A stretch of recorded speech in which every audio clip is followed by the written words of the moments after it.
Olá, pessoal, sejam bem-vindos e bem-vindas a mais um webinar da disciplina História e Cultura Afro-Brasileira e Indígena, o segundo webinar do módulo 4 dessa disciplina e, de maneira excepcional, um webinar gravado. Não pude estar com vocês na terça-feira ao vivo, por isso estou fazendo essa gravação para disponibilizar para que vocês possam assistir, se organizar para assistir a essa webinar. Vou compartilhar com vocês o, o arquivo da aula de hoje. Vou pedir só um minutinho para eu conseguir subir o arquivo aqui.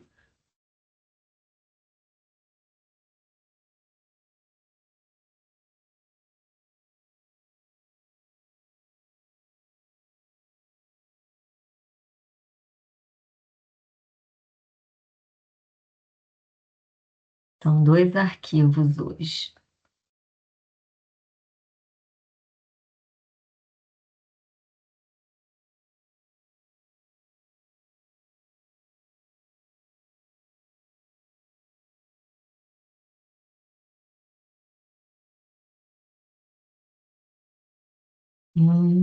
Eu acho que eu compartilhei, só um minutinho, está aparecendo para vocês o arquivo que não é para compartilhar agora, gente, só um minutinho.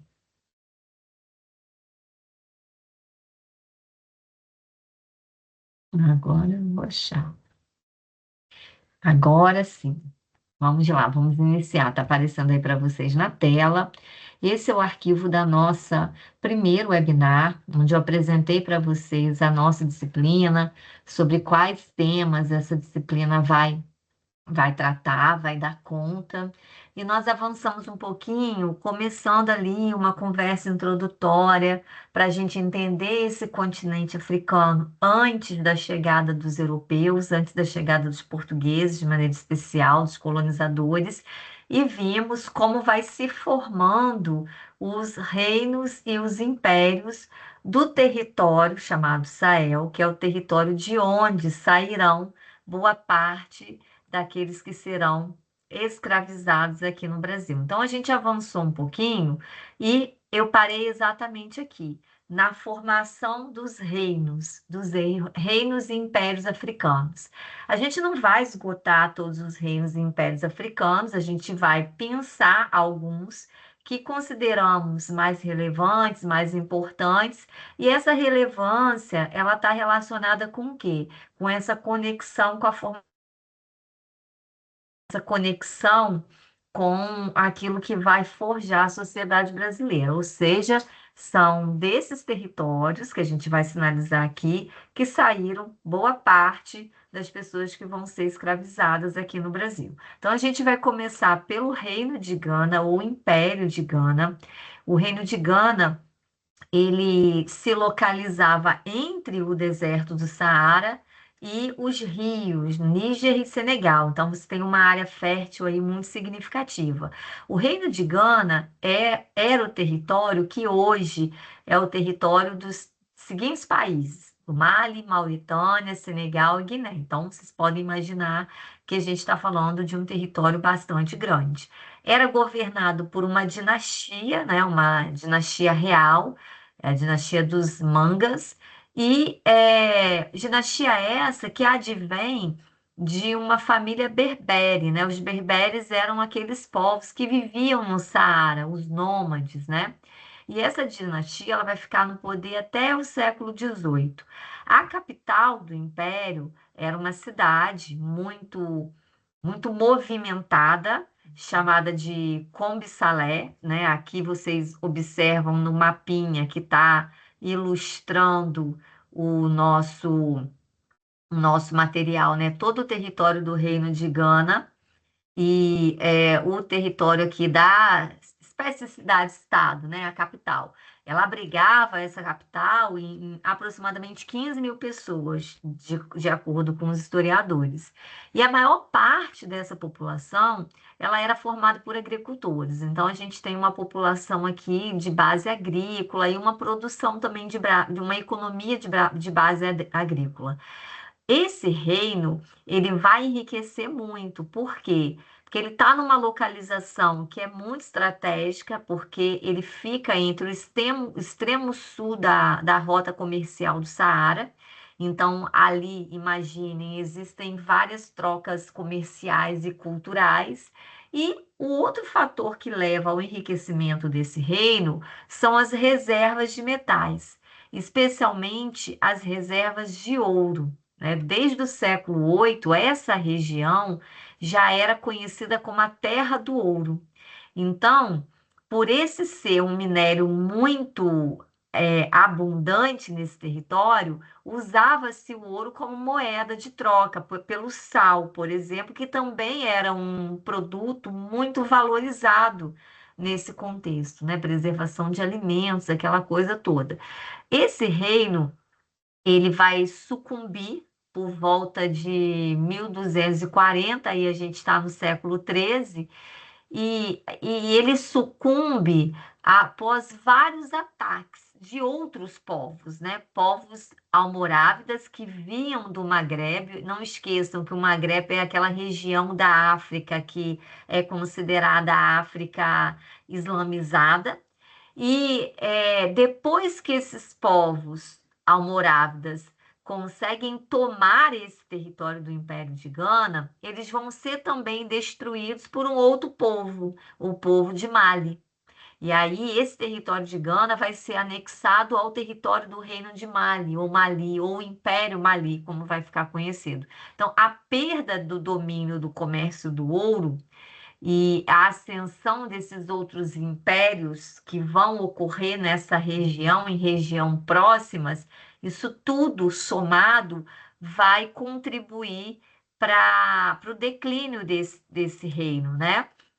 Esse reino vai ser anexado, vai ser incorporado pelo reino do Mali. Então, olha aqui no mapa como que esse território ele vai se estender, né?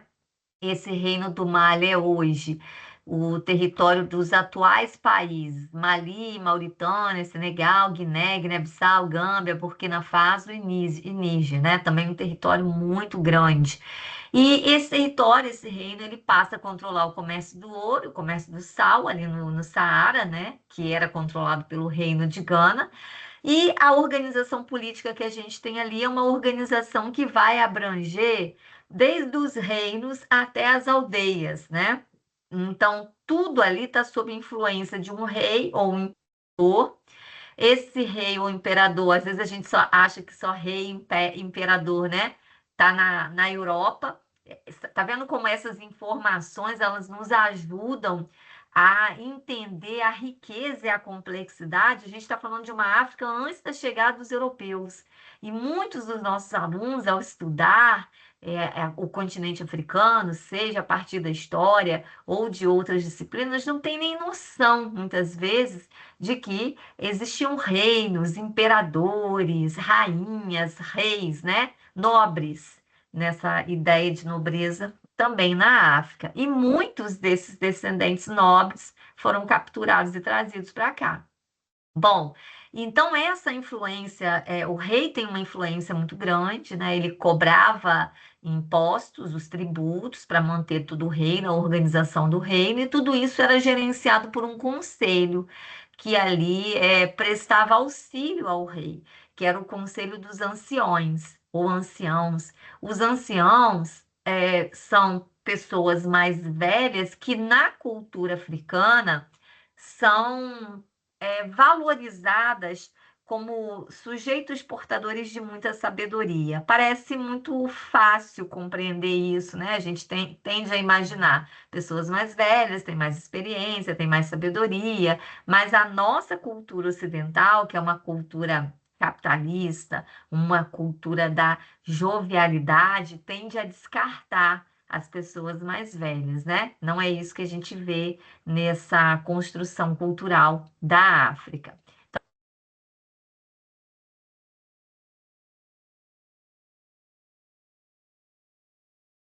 O rei, ele recebe um título que é Mansa, é como se fosse algo similar à majestade, né? O Mansa é o rei, Logo abaixo, você tem toda a linhagem real, né?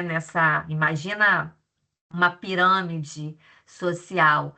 Abaixo da linhagem real tem alguns clãs, que são grupos, famílias mais consideradas mais distintas, mais importantes. E depois você tem as outras nações, os outros povos, né? Em cada nação existia uma família real. Então, assim, a nobreza, né? Esse elemento da nobreza. E existia também homens livres, servos e escravos. A gente vai falar um pouquinho sobre a escravidão na África antes da chegada dos europeus. A sucessão aqui de poder político, ela podia se dar de duas formas: patrilinear, né, de pai para filho, ou fatrilinear, de irmãos para irmãos. No século XIII, o filho do Mansa, que estava governando esse território, um homem chamado Sundiata Uli, né, vai suceder o anterior, o Mansa anterior, né? E a partir daí passa a controlar também outras rotas, outros centros comerciais ali no território do Sahel, né? Como Tombuctu, Ualata, Djenné, Gao, vão ser territórios também onde o imperador do Mali vai conseguir aí expandir o seu poder. Tombuctu é um território, né? Vocês conseguem ver aqui ela no mapa, que se localizava a noroeste do rio Níger, e era uma cidade muito famosa, a mais famosa da região, porque ela era o ponto de encontro de várias rotas comerciais. Então, a gente pode dizer que é uma cidade que respirava comércio e respirava trocas comerciais e culturais, porque é importante lembrar, pessoal, que além das trocas comerciais, vem na carona de tudo isso trocas culturais, riquezas culturais, né? No século XV, o Mali ele começa a entrar em decadência, por quê? Porque essa decadência vai ser causada por disputas de sucessão de poder, né, internamente, que vão ocasionar a desintegração do reino, né, a separação dos territórios em pequenos estados. E aí o reino deixa de ser tudo isso que ele era, de importância e grandeza. Bom, outros reinos e impérios africanos também são importantes da gente citar, né? O Império Songhai, o Império ou Reino do Congo, né? São impérios e reinos também importantes aí nesse momento da história e nesse território. A gente tem um outro importante povo que está distribuído em vários desses territórios, então não é um reino específico, mas é um povo, é uma etnia que está dissolvida em várias partes desse território, que são os iorubás. Muitos iorubás vieram para o Brasil, né? Ou melhor, foram trazidos à força para o Brasil.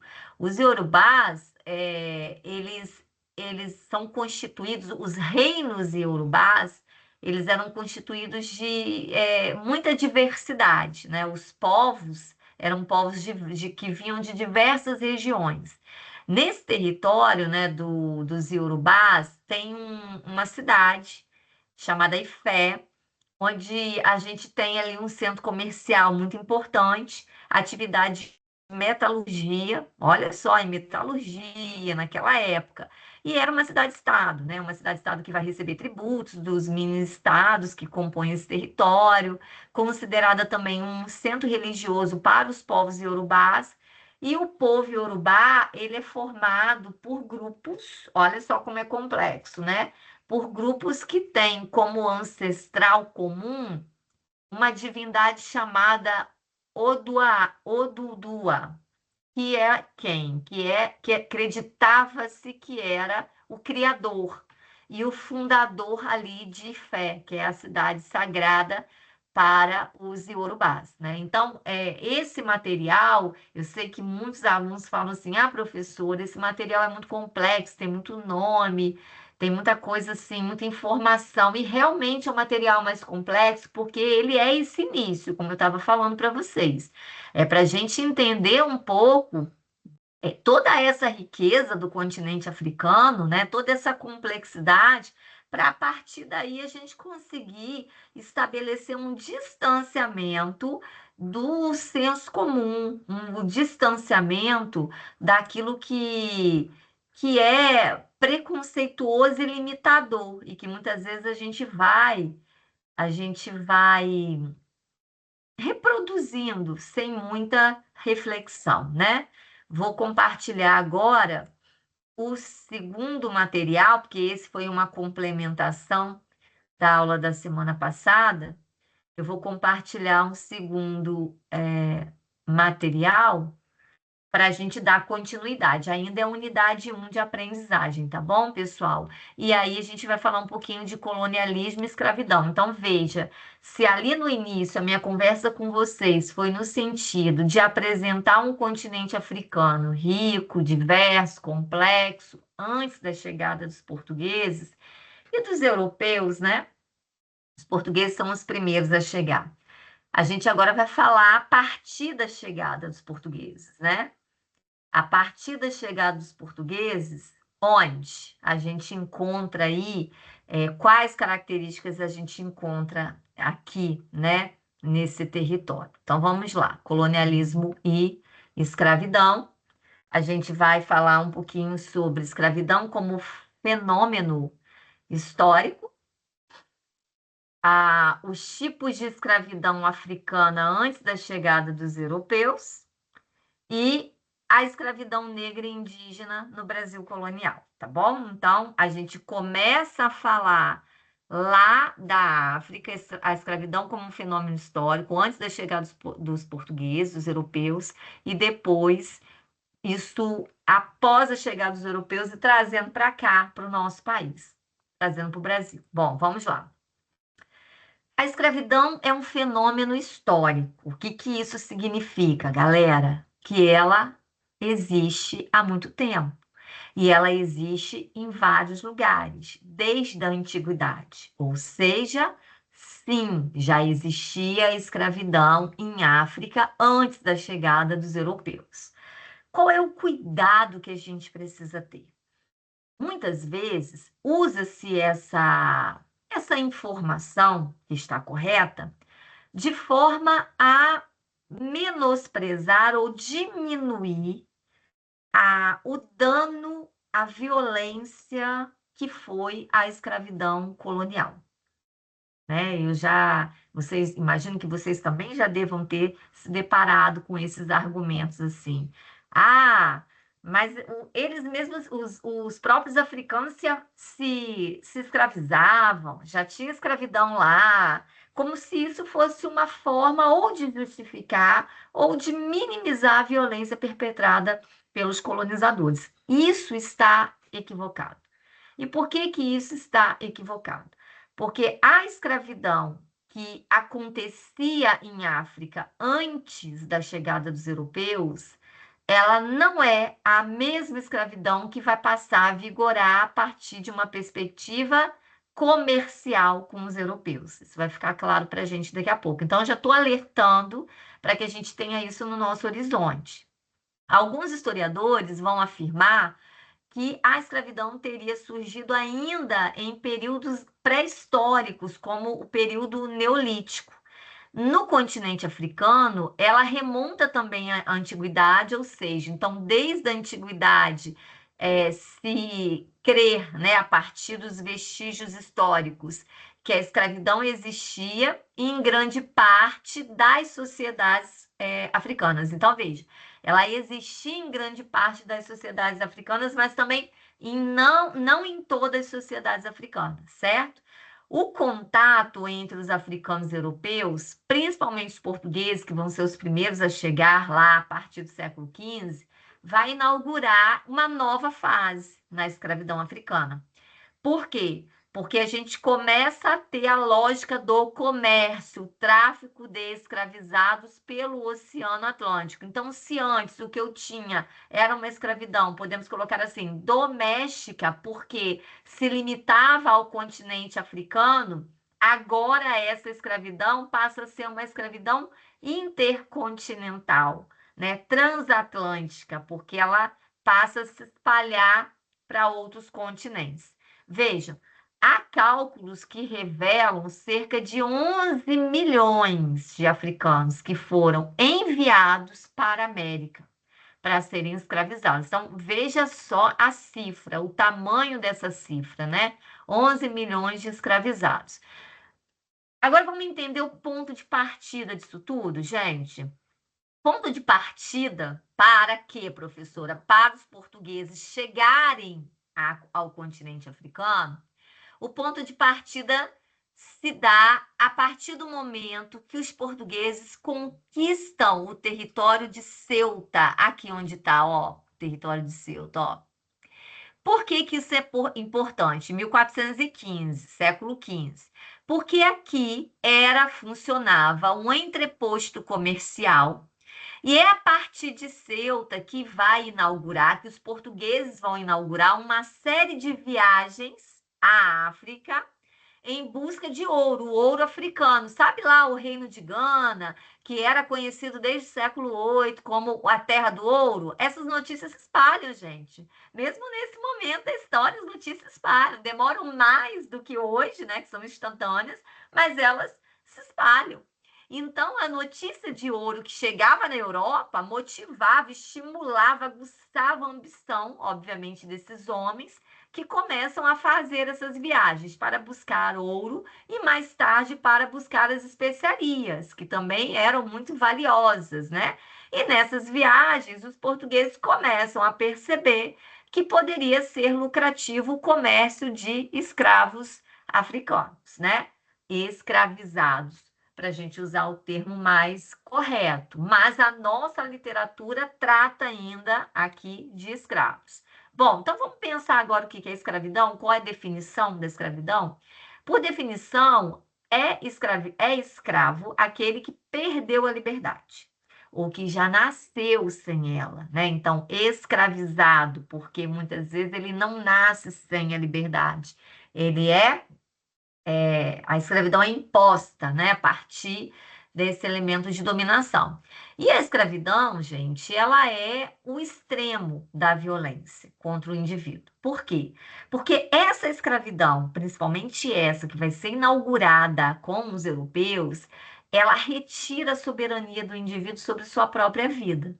O indivíduo, ele não deixa, ele não é mais o indivíduo. Talvez essa seja a característica mais importante aqui para a gente combater esses argumentos. Ah, mas eles mesmos se escravizavam, não foram os portugueses que inventaram a escravidão. A escravidão que acontecia em África, uma escravidão doméstica, não tinha esse cunho comercial e não retirava do indivíduo a sua subjetividade. A escravidão perpetrada pelos colonizadores, ela, além de ter esse mote, né, comercial e financeiro, vai também retirar a subjetividade desse indivíduo, porque ele deixa de ser visto como gente, tá? Aí está a crueldade maior. Ele deixa de ser visto como uma pessoa, como um ser humano, e ele passa a ser visto como um instrumento de trabalho. É algo que pertence a alguém e que serve para o trabalho, assim como uma enxada, como uma foice, por exemplo, né? Então, essa é a importante diferença que a gente tem. Bom, com isso, gente, podemos falar de uma diáspora africana, porque durante 4 séculos, a escravidão durou um pouco mais de 4 séculos, o tráfico de escravizados foi responsável pelo deslocamento forçado, né? É preciso que a gente sublinhe isso aí. Foi um deslocamento forçado de cerca de 11 milhões de africanos para a América. Desses 11 milhões, aproximadamente 4 milhões desembarcaram aqui no Brasil. Olha a nossa conexão com esse lugar, com esses povos. Olha como que isso está forjando aquilo que a gente vai aprender a chamar de Brasil. A gente vai inventar o Brasil, né? Agora, existem na ciência, gente, nada é também consenso puro, né? Existem múltiplos entendimentos sobre a escravidão que existia em África antes dos colonizadores chegarem. A gente tem um autor africano, Kizerbo, que é um historiador, que vai afirmar que a escravidão ela tinha um papel marginal. O que que ele quer dizer com isso? Não era uma atividade importante ou a mais importante.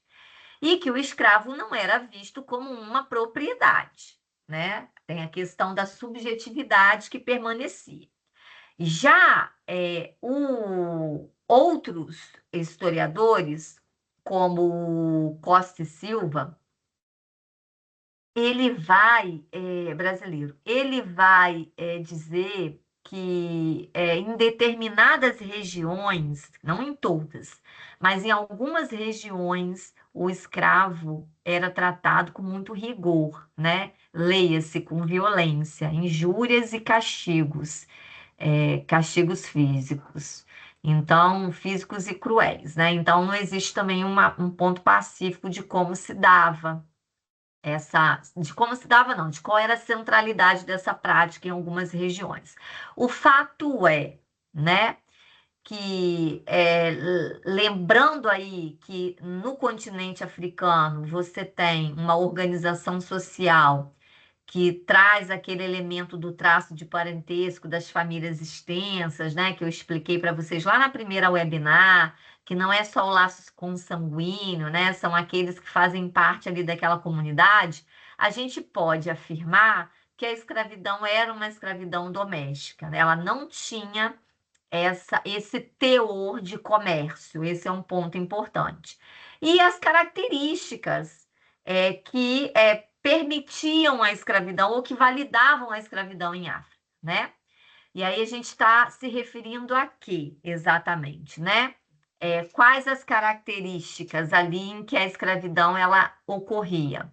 Nas guerras, né? Então, quando havia guerras, né, disputas entre os povos, aqueles que tinham resistência, aqueles que eram submetidos, poderiam ser feitos prisioneiros de guerra, né? Escravizados. Por crime, em algumas sociedades, a punição aos crimes de roubo, de assassinato e até de adultério, em algumas sociedades, se dava por meio da escravidão. Em algumas sociedades, a feitiçaria, ela também podia ser punida com a escravidão. Em algumas sociedades, a dívida, né, se os familiares estivessem em dívida com uma outra família, poderia, né, dar, olha só, ceder alguém para se tornar um escravizado daquela outra família, e quando saudasse essa dívida, o escravizado era libertado. O rapto e o ataque, né? Então, esse rapto em vilas, mas isso vai acontecer mais, essa prática, a partir da instalação do tráfico de escravizados, que é a partir ali da chegada dos colonizadores. E por sobrevivência, né? Uma pessoa do grupo não podia ser vendida para que a pessoa pudesse sobreviver, se o grupo não pudesse ali garantir a sobrevivência daquela pessoa. Essa era uma medida extrema, né? Porque isso significava a falência do grupo também, a incapacidade ali de cuidar dos seus. Agora é importante que a gente perceba que essas características aqui vão revelar o seguinte: primeiro, você não tira a subjetividade desses indivíduos, esses indivíduos não deixam de ser pessoas, não deixam de ser sujeitos, tá bom? E não há um teor comercial na escravidão. E essas formas, elas não acontecem todas nos mesmos lugares, né? Como eu falei, a África é um continente muito complexo, é uma sociedade muito múltipla. Então, isso daqui é um cenário que vai estar presente em algumas regiões, em outras não. Não necessariamente está acontecendo tudo da mesma forma nesse momento. Bom, a primeira área de expansão que a gente vai ter do Islã, do islamismo fora da Ásia, vai ser na região do Maghreb. Vamos lembrar, a região do Maghreb é o norte da África, né? Que corresponde hoje aos seguintes territórios: Marrocos, Argélia, Tunísia e Líbia. Então, ali, os berberes, que eram os povos que viviam no norte da África, os povos que viviam no Saara, que eram nômades, né? Eles foram os primeiros povos africanos a se converterem ao islamismo. E no século IX, em torno de 300 mil pessoas eram transportadas para as rotas comerciais do Saara em condição de escravizados, né? É uma afirmação que o Albuquerque, que é um dos nossos autores, né, do nosso material aqui, sinaliza. Entre os anos de 650 e 1800, calcula-se o tráfico transsaariano, ou seja, a gente está falando de um tráfico que também vai se iniciar em África, na parte norte, não pelos povos africanos, mas por aqueles que vêm de fora, né? Esse tráfico ele tem ali vitimado em torno de 7 milhões de pessoas, sendo que 20% dessas pessoas morreram no deserto na travessia, porque não suportaram, né, essa condição, aquelas condições. Então, veja, o que que isso revela, pessoal? Que com a expansão do islamismo no norte da África, você tem também a instauração de um comércio de escravizados. E caberá aos europeus a fazer essa expansão do catolicismo, por exemplo, e o tráfico de escravizados na parte sul, né? na faixa abaixo do Saara, a África Negra. Então, a presença europeia no continente africano, ela marca ali a partir do século XV. Lembra lá da conquista de Ceuta, o entreposto, que vai permitir que os portugueses façam as viagens para o continente africano. Isso é século XV, época das grandes navegações, né? Tanto os portugueses quanto os espanhóis foram os primeiros europeus a se lançarem nessas aventuras de conquistar novas terras, né? E acessar as especiarias em busca de ouro, aquela coisa toda. Então, a escravidão, ela vai adotar uma característica a partir daí intercontinental, né? Porque a África ela passa a ser o fornecedor, é o território fornecedor de escravizados para o mundo moderno. O que que se chama de mundo moderno? Tudo aquilo que está sendo colonizado aqui na América. Então, tanto a América espanhola, né, nossos vizinhos, como nós, a América portuguesa, será considerado América moderna, América não, mundo moderno, né? Então a expansão marítima de Portugal começa em 1415, conquista de Ceuta, como nós falamos, e a partir daí os portugueses começam a ter as notícias de que havia na região, que havia na África, algumas regiões muito ricas, abundantes em ouro, em pedras preciosas. Então, depois de conquistar Ceuta, os portugueses começam o seu projeto de expansão. Vão tomar a Ilha da Madeira em 1419, o arquipélago dos Açores, tudo isso, ó, já a conquista, tá vendo? Em 1431. E aí, no Oceano Atlântico, eles vão margeando o litoral africano para conseguir chegar até o continente. Então, o primeiro contato entre os portugueses e os africanos vai se dar na região do Rio Senegal, nas terras que faziam parte de um império, de um daqueles impérios, né, que se formavam lá, que era o Império Jalouf. Inclusive, muitos dessa etnia também foram trazidos para cá. Logo, os portugueses começam a comercializar escravizados, né, entre os portos africanos, em troca de mercadorias como armas, como fumo, aguardente, né, mercadorias assim.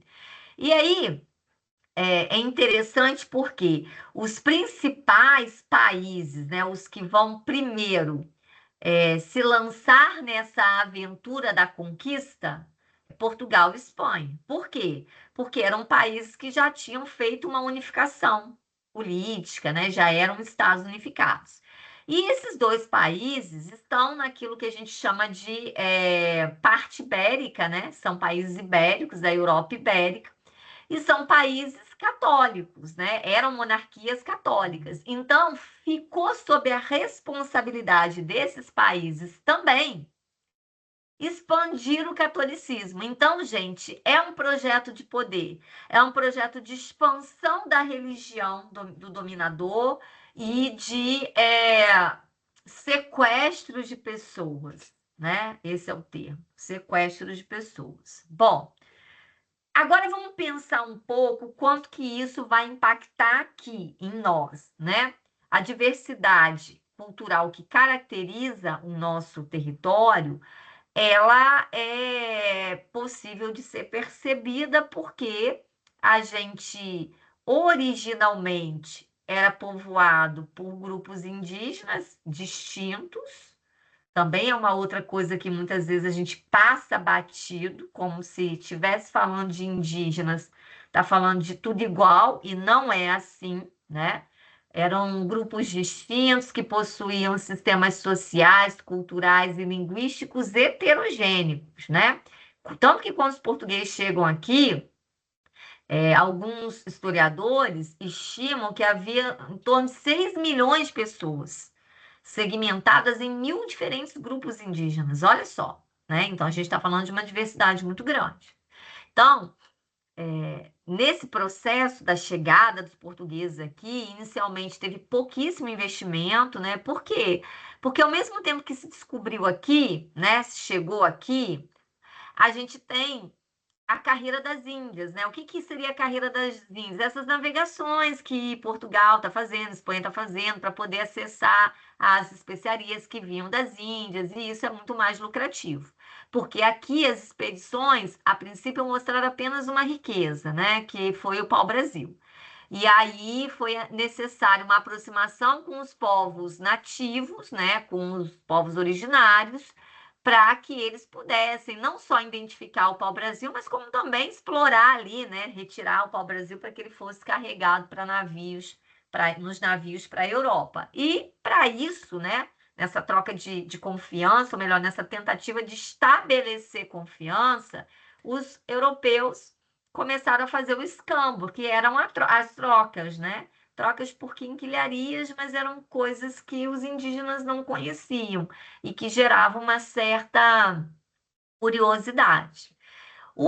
Os portugueses, gente, eles só vão olhar para cá com mais afinco para colonizar efetivamente quando começa a ter ameaça dos franceses aqui, os franceses tentando beliscar o nosso território, né? E aí isso acontece paralelamente com o fato de Portugal ter perdido o monopólio do comércio das Índias, porque vai entrar nessa disputa outros países, vão entrar outros países, como França, Inglaterra, Holanda, né?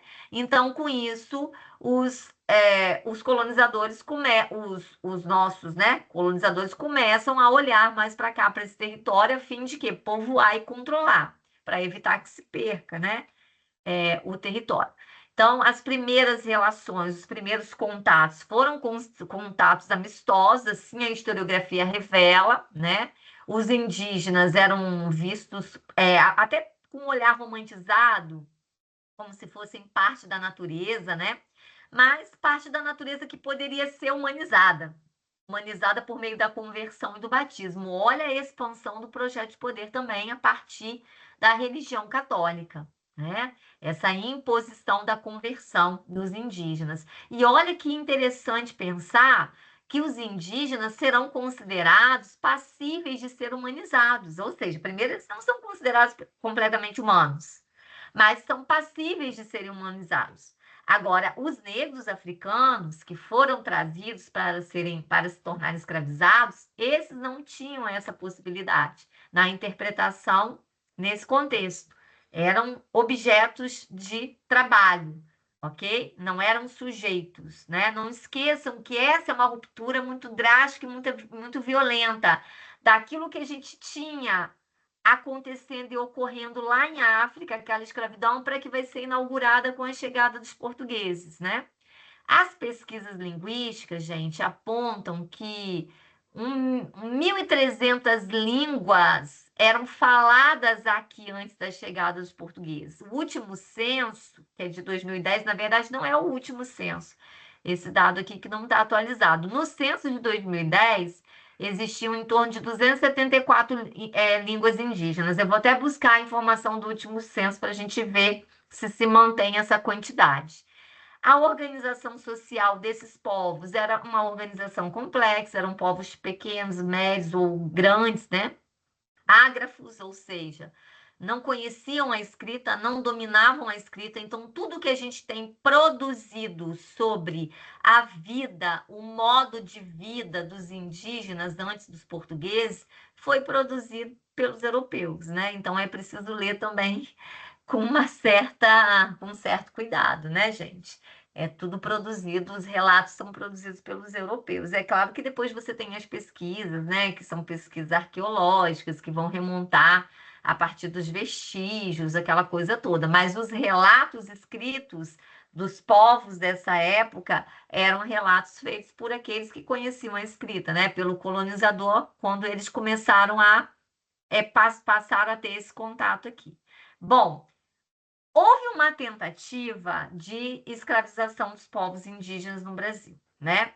No entanto, os colonizadores enfrentaram dois entraves. Quais foram esses dois entraves? A resistência indígena, né? Os indígenas resistiram, até porque a visão de mundo dos povos originários muito diferente da visão de mundo do colonizador. E o conflito de interesse da Igreja Católica, que aqui estava representada pelos missionários jesuítas. Vejam vocês, né? Havia um projeto da Igreja de expansão do catolicismo. Então, como a Igreja considerava o indígena passível de ser humanizado por meio da fé, ele não deveria ser escravizado, algo que poderia ser feito lá com o negro africano. As formas de escravizar aqui os indígenas foi a troca, o escambo e o resgate, né? A compra de cativos.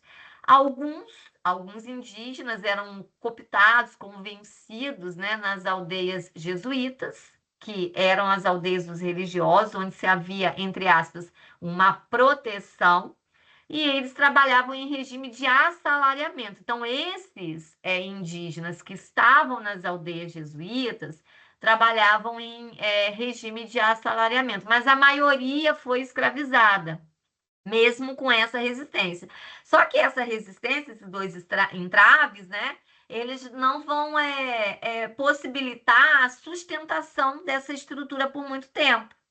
Não vão possibilitar a sustentação disso, né? O fator da visão cultural, que é de muita diferença, né? É que vai também gerar essa resistência, esse entrave.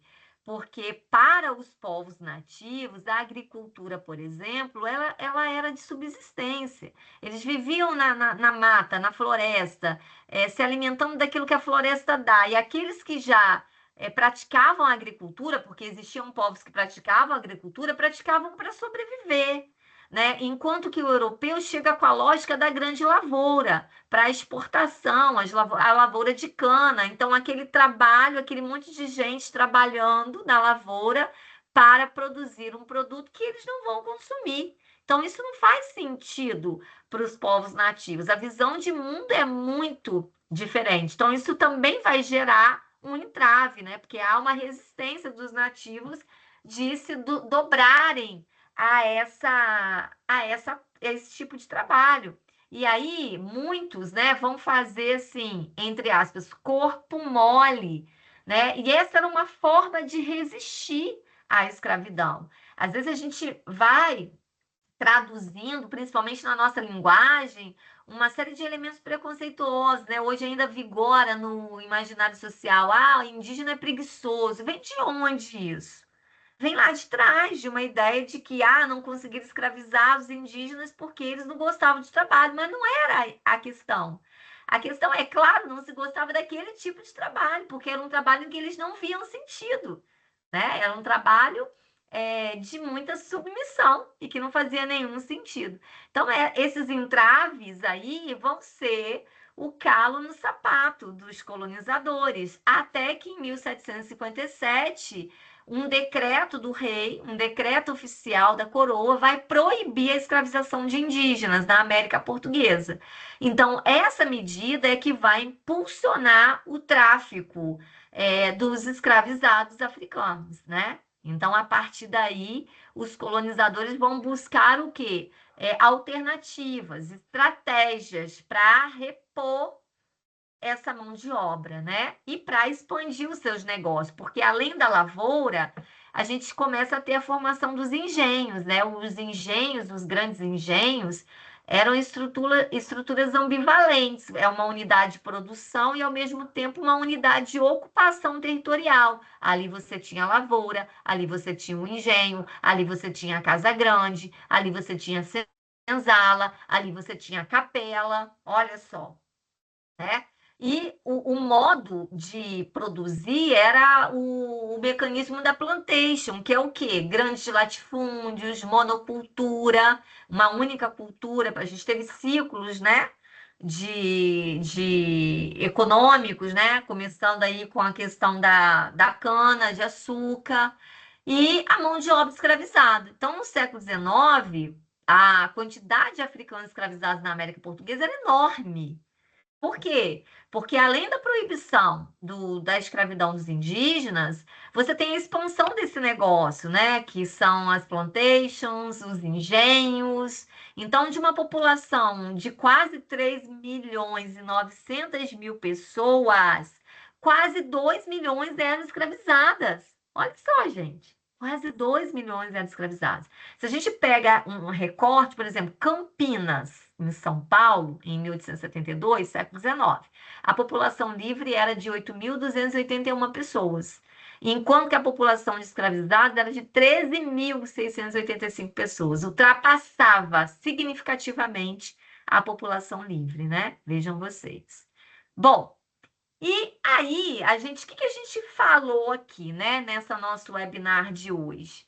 A gente pontuou, voltei um pouquinho lá atrás para falar da formação dos impérios, de alguns impérios, e para a gente entender toda essa dinâmica de complexidade, especialmente Gana e Malha, os povos iorubás. Depois passamos a perceber como que a chegada dos portugueses vai impactar quando a gente olha para o tipo de escravidão que acontecia em África e o tipo de escravidão que vai passar a ocorrer depois da chegada dos portugueses. Então, a gente vai parar por aqui. Na sexta-feira, dia 17, a gente tem a nossa terceira webinar para a gente dar continuidade a esse nosso assunto, tá bom? Agradeço muito vocês pela compreensão.